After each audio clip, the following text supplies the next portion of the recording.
Government believes in justice for every Kenyan, every county, whether we are talking about historically marginalized counties or highly populated counties like Kisii, Kisumu, Siaya, Kirinyaga, Machakos, Kajiado.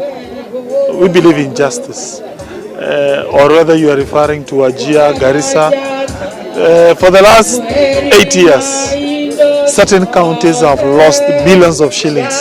Today I attended a meeting of Public Accounts Committee, and the county of Turkana returned 3.7 billion to the treasury. But those of us who come from this region, money comes, we do not get even a single coin in terms of returning any money. We don't return even a single coin of shilling to the treasury. Yeah, and therefore, we must ensure we give justice to each and every Kenyan through this process. Those of us who come from Mount Kenya, through this process, we shall know our friends, we shall know the pretenders, those that smile at us during the day, but at night they are busy plotting against us. The committee is yet to issue an official report to us. What they have done is only to give us tentative representation, so I urge Kenyans to be patient. I believe all senators who are part of that process, they are guys of good reputation, good character, and they are going to give justice to this country. Kelele. Ukiona Senate sangine mnafikiria ni movie.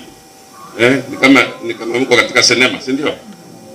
Saa nyingine mimi napigiwa kelele huko, ndio nikija hapa bado nasikia kelele iko mingi, kwa sababu wananchi hawajaridhika na sisi viongozi ambao tumepewa nafasi hiyo.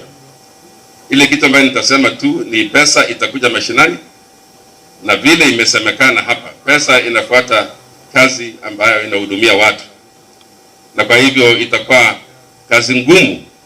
Ile kitu tunataka kufanya tu ni hakikisha ya kwamba kabla ya formula kupatikana, hatutaki counties ziwe bila pesa.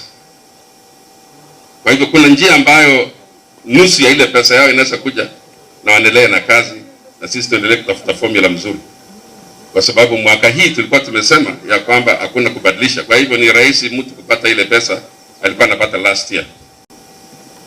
I think we better start using the judgment of chapter 6, integrity, in order to elect people. And then you test us after that. Wakati tumechanganyika na hao watu wote, ni vigumu kujua wale wazuri na wale ambao ni baya. Na kwa hivyo kuanzia election ambayo inakuja through the BBI, let us emphasize the return of chapter 6. Na mimi naunga mkono rais kabisa kwa kusema ya kwamba tutajua wiki hii ama mwezi huu ni nani alichukua pesa ya COVID-19. Ni kampuni ya nani alikuwa nyuma ya hiyo kampuni, na ilifanywaje. So I want Kenyans to be patient. We will all read, kwa sababu saa hii kila mtu anaambiwa ni wewe, lakini tutajua siku hiyo ni nani kamili ako katika ile listi. Na kama uko kwa hiyo listi na ulifanya maneno ambayo si mzuri, sheria ama desturi yetu inasema unasimama kando, mambo ya investigation itapita, na baadaye utarudi kama wewe au kuchukua kitu cha mtu. Kwa hivyo turudi kwenye maadili yetu, na nchi hii ni 80% Christian.